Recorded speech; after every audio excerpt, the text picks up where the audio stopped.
जय Shri Radhe Krishna all of you. सभी बहन भाइयों को मेरा तहे दिल से नमस्कार है और मैं आप सभी का शुक्रिया अदा भी करती हूँ कि आप हमारे वीडियो को लाइक करते हैं एंड शेयर करते हैं।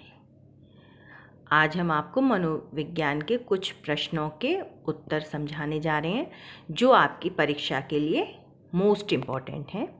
तो चलिए हम सीधे अपने प्रश्नों पर आते हैं। प्राणी में पहला हमारा जो प्रश्न है वो ये है, प्राणी में कितने संवेदी अंग होते हैं पूछ लिया जाता है।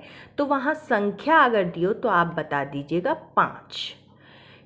कभी कभी क्या होता है कि हमें ऑप्शन में त्वचा, कान, जिह्वा, आँख, नाक, ये 3 ऑप्शन में ये नाम दे दिए जाएं और चौथे में दे दिया जाए कि ये तीनों, और कभी कभी हमें दे देते हैं 2 नाम दे दिए जाते हैं और कभी वो दोनों और ए और बी कर दिया जाता है और इनमें से कोई नहीं। तो आपको पता होना चाहिए वो नाम कौन से हैं। एक तो हमारा त्वचा, कान, जिह्वा, आँख, नाक, जिनसे हमारे शरीर में संवेदना उत्पन्न होती है, उनको संवेदी अंग कहते हैं। वेदना मतलब हमें किसी चीज़ की फीलिंग होती है, जैसे खट्टे का, मीठे का, है ना। स्वाद की वेदना हमें किससे हुई? जिह्वा से। सुनने की ये सारी वेदना हमें, ध्वनि की वेदना कान से, त्वचा से, आँख से, नाक से। आपको पता है कि इनसे क्या क्या हमारी वेदनाएं होती हैं। तो प्राणी में कितने संवेदी अंग पाए जाते हैं?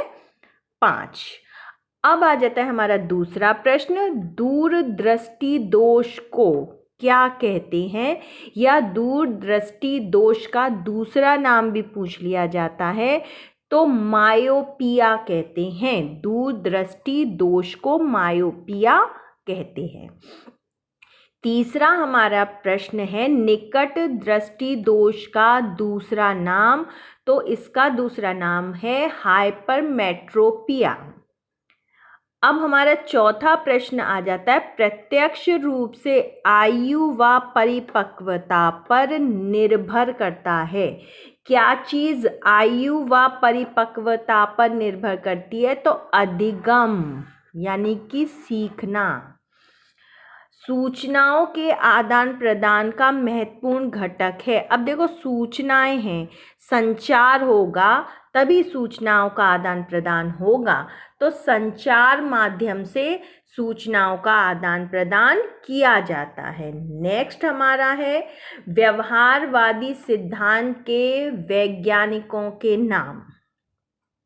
अब व्यवहारवादी सिद्धांत के वैज्ञानिकों के नाम हम याद कैसे करेंगे? तो हमारा एक वर्ड हमने लिखा है थपस। हमारा एक कॉमन वर्ड हमें याद करना है, तो हमें पूरे व्यवहारवादी सिद्धांत के वैज्ञानिकों के नाम याद हो जाएंगे। हमें कुछ नहीं करना है, केवल हमें क्या करना है, एक वर्ड हमने यहाँ पे लिखा है थपस। थपस हमने याद कर लिया, तो यानी कि हमने व्यवहारवादी सिद्धांत के सभी मनोवैज्ञानिक याद कर लिए। अब वो कैसे? देखो, था से हो गया थॉर्नडाइक, पा से हो गया पावलव, सा से हो गया स्किनर। ये हमारे मनोवैज्ञानिक हैं। कभी कभी पूछ लिया जाता है इन तीनों के नाम दिए हों या इनमें से कोई नहीं, या 2 नाम दिए हों। ऑप्शन में कैसे भी पूछ सकता है। मैंने आपको ऑप्शन नहीं दिए हैं 4, पर आपके जो पेपर में आते हैं वो ऑप्शन आते हैं। यहाँ हम केवल आपको प्रश्नों के हल कर रहे हैं, तो आपको ऑप्शन तो वो एक्स्ट्रा हैं, उनसे तो हमें लेना देना कुछ है ही नहीं। हमारी वीकनेस हो जाएगी अगर हम 4 ऑप्शन को देख के याद करेंगे, तो हमारी वीकनेस हो जाएगी। हमें अपना माइंड ऐसा करना है कि अगर हमें एक को पता, सही आंसर हमें पता होगा, तो 3 तो हमारे ऑटोमेटिक रॉन्ग हैं। तो हमें अपने दिमाग को उतना ही स्ट्रॉन्ग करना है कि हम एक ही को याद करें और अच्छे से। तो थपस हमने याद कर लिया, यानी कि थॉर्नडाइक, पावलव और स्किनर। ऐसे ही आ जाता है हमारा ज्ञानात्मक व क्षेत्र संगठनात्मक के वैज्ञानिक। अब ज्ञानात्मक व क्षेत्र संगठनात्मक के वैज्ञानिकों के नाम हम कैसे याद करेंगे? तो इसके लिए भी हमने एक शब्द रखा, वो क्या रखा है?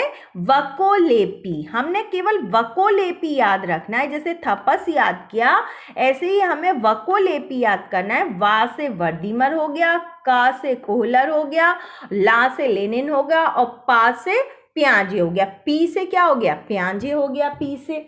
यहाँ पे वकोलेपी, तो पी का मतलब यहाँ पे क्या हो गया, प्याजे हो गया, इसे पी बना देते हैं। तो ये हो गया हमारा प्याजे। तो हमें याद क्या करना है, थपस याद करना है। थपस याद हो गया तो हमने व्यवहारवादी सिद्धांत के वैज्ञानिक याद कर लिए। ज्ञानात्मक व छेद संगठनात्मक के लिए हमने वकोलेपी को याद कर लिया। तो हमारा वकोलेपी से हमारे ये वैज्ञानिकों के नाम क्लियर हो जाते हैं। नेक्स्ट हमारा प्रश्न है 8वां, वह प्रक्रिया जिसके द्वारा संज्ञानात्मक संरचना को संशोधित किया जाता है। संशोधन करना, सुधार करना, कुछ नियमों को चेंज करके उसमें बदलाव करना। संशोधन का मतलब हमें पता होना चाहिए। तो संशोधन का मतलब क्या है, बदलाव करना, कुछ उसमें चेंज करना। तो वो क्या प्रक्रिया किसके द्वारा संज्ञानात्मक संरचना को संशोधित किया जाता है, उस प्रक्रिया को क्या कहते हैं, वह प्रक्रिया क्या कहलाती है, तो वह प्रक्रिया कहलाती है समावेशन की प्रक्रिया। समावेशन यानी कि किसी को समाहित करना, किसी को सम्मिलित करना। तो किसी भाई हमने संशोधन किया, संशोधन में हम किसी चीज़ को संशोधित कर रहे हैं, यानी कि उसमें कुछ मिला रहे हैं, कुछ हटा रहे हैं, उसमें कुछ बदलाव कर रहे हैं, तो यानी कि समावेशन कर रहे हैं। समावेशन मतलब उसमें कुछ चीज़ें मिला रहे हैं, तो वो हो गया हमारा संशोधन की प्रक्रिया। नेक्स्ट हमारा आ जाता है संज्ञानात्मक विकास सिद्धांत का दूसरा नाम। अब संज्ञानात्मक विकास सिद्धांत का दूसरा नाम क्या है, इसे किस और दूसरे नाम से जाना जाता है, तो इसे हम जानते हैं सामाजिक सांस्कृतिक सिद्धांत के नाम से। नेक्स्ट हमारा 10वां प्रश्न पूछ लिया जाता है गेस्टाल्टवाद मनोवैज्ञानिकों के नाम। अब सीधे सीधे पहले हमने देखो वो वाले याद किए थे, अब गेस्टाल्टवादी मनोवैज्ञानिकों के नाम हमें कैसे याद करने हैं, तो उसके लिए भी हमने आपके सामने एक शब्द रखा है कोकोले। हमें केवल क्या याद रखना है, कोकोले याद रखना है। को से कोहलर, को से कोफा और ले से लेनिन। तो कोकोले हमें याद हो गया, तो गेस्टाल्टवाद के मनोवैज्ञानिक याद हो गए। अब इन्हीं मनोवैज्ञानिकों में से वो कुछ भी पूछ ले, हमें सबके नाम पता है। अगर थॉर्नडाइक आ गया तो व्यवहारवादी हम बता देंगे, पावलव है तो व्यवहारवादी है, स्किनर है तो व्यवहारवादी है, यानी कि थपस से हमें पता है कि वो थपस है तो व्यवहार है। संज्ञानात्मक में वकोलेपी, अब वकोलेपी है तो यानी कि वो संज्ञानात्मक हो गया। वा से वर्दीमक, का से कोलर और ला से लेनिन, पी से प्याजे। अब गेस्टाल्टवाद में अगर पूछता है तो हमें पता है कोकोले, को का मतलब कोलर, को का मतलब कोफा, ले का मतलब लेनिन। तो हमारे ये सारे मनोवैज्ञानिकों के नाम पता है जिन्होंने काम किया है, वो सारे वैज्ञानिक यहाँ पर मौजूद हो गए। अब हमारा नेक्स्ट आ जाता है जेडपीडी।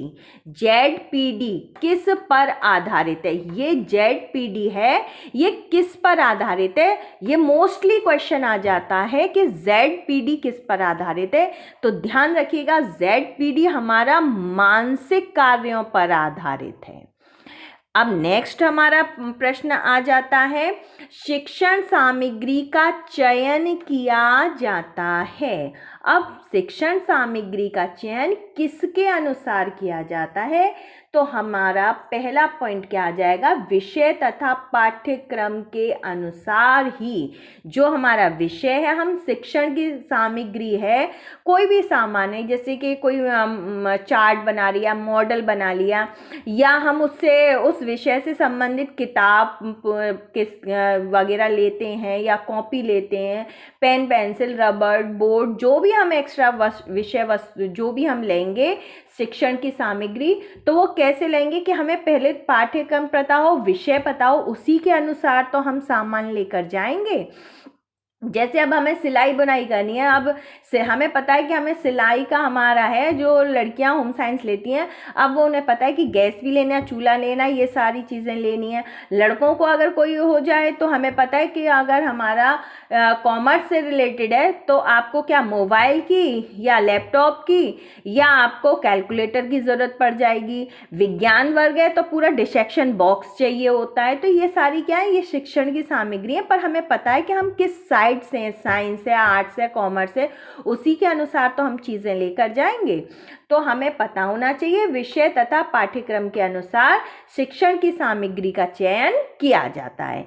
सूक्ष्म शिक्षण चक्र का प्रथम पद है। अब सूक्ष्म शिक्षण है, उसका चक्र है, ये पूरा शिक्षण का जो चक्र है, तो उसमें सूक्ष्म शिक्षण का जो चक्र है उसका प्रथम पद है योजना बनाना। सिंपल सी बात है, एक बात हमेशा याद रखो, हम किसी भी काम को करेंगे तो पहले हम क्या करते हैं, योजना बनाते हैं, है ना। कि अब जैसे किसी का बर्थडे पार्टी हम सेलिब्रेट करते हैं तो हम क्या कहते हैं कि पहले लिस्ट बना लो, हमें किस किस को बुलाना है, या हमें क्या क्या डेकोरेशन में करना है, या हम किस किस चीज़ को अपने मेन्यू में सेट करें। तो ये सब हम क्या करते हैं, आप दिमाग से योजनाएं बनाते हैं ना, पूरा शेड्यूल बनाते हैं कि कैसे करेंगे, क्या करें। या हम अपना वर्क पर जाते हैं या पढ़ने जाते हैं, या हमारा टाइम टेबल के हिसाब से हम क्या करते हैं कि हम इतने बजे उठेंगे, इतने बजे सो जाएंगे, इतने बजे खाना खा लेंगे, इतने बजे पूजा पाठ कर लेंगे, ये कर लेंगे, वो कर लेंगे। तो ये क्या हमने योजना बना। कोई भी काम हुआ शुरुआत तो योजना बनाने से ही करते हैं, चाहे वो कोई भी हो। तो सूक्ष्म शिक्षण चक्र का प्रथम पद क्या हो गया, योजना बनाना। किसी भी कार्य के लिए हम योजना पहले बनाएंगे। नेक्स्ट हमारा आ जाता है विचारों और भावनाओं को कहते हैं। विचारों और भावनाओं को क्या कहते हैं, संप्रेक्षण। संप्रेक्षण का मतलब क्या होता है, पहले तो हमें यह पता होना चाहिए। संप्रेक्षण का मतलब होता है कम्युनिकेशन, यानी कि एक दूसरे से बातचीत करके उनकी बातों को और अपनी बातों को एक दूसरे तक पहुंचाना, एक दूसरे की बातों को समझना, उसका वो जो बात कह रहा है सामने वाला, उसकी बात को भी समझना और अपनी बात को उसे समझाना, तब जाके कहीं एक कोई भी मुद्दा सॉल्व होता है। यानी कि एक दूसरे की भावनाओं को समझना, सुनना, संप्रेक्षण, कम्युनिकेशन कहलाता है। नेक्स्ट हमारा और लास्ट हमारा है शैक्षिक प्रक्रिया के मुख्य बिंदु हैं।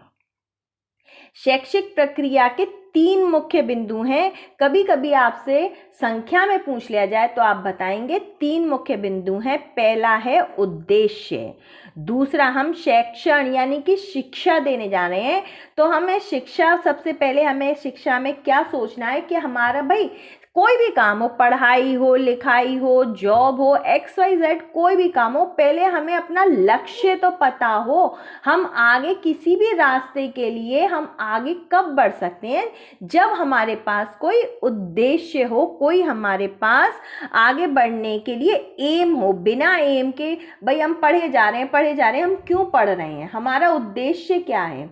या हम कोई भी काम कर रहे हैं तो हमारा उद्देश्य क्या है, हम जॉब पर जा रहे हैं तो हमारा उद्देश्य क्या है। हर कोई, मतलब हम कोई भी बिजनेस कर रहे हैं तो उद्देश्य क्या है, पैसा कमाना। पढ़ रहे हैं यानी कि हमें ये बनना है, वो बनना है, हमारे सपने हैं, हमारे सपने साकार करने हैं। लंबी लंबी बातें फेंकने में तो कुछ जाता नहीं है ना, फेंक दो कि हमें ये करना है, वो करना है, इसलिए हम पढ़ाई कर रहे हैं। ढेल जो नहीं पढ़ते हैं वो ढकेल लगा लेते हैं, गलियों में घूमते रहते हैं, तो उनका भी उद्देश्य है कि हमें तो भाई गलियों में नहीं घूमना है। आज के समय में भी वो ऐसी सोच रख रहे हैं। तो ये उद्देश्य तो उद्देश्य होता है, चाहे वो गिर के हो चाहे वो उठकर हो। दूसरा हो जाता है अधिगम अनुभव। अब अधिगम यानी कि सीखने का अनुभव। जब हमारा उद्देश्य पूरा करना है तो हमें उसके लिए कुछ सीखना भी तो होगा। यानी कि अगर हम पढ़ रहे हैं, हमें किसकी, डॉक्टर बनना है तो हमें डॉक्टरी की पढ़ाई करनी है, इंजीनियर बनना है तो हमें इंजीनियर की पढ़ाई करनी है। यानी कि उसको हमें सीखना है।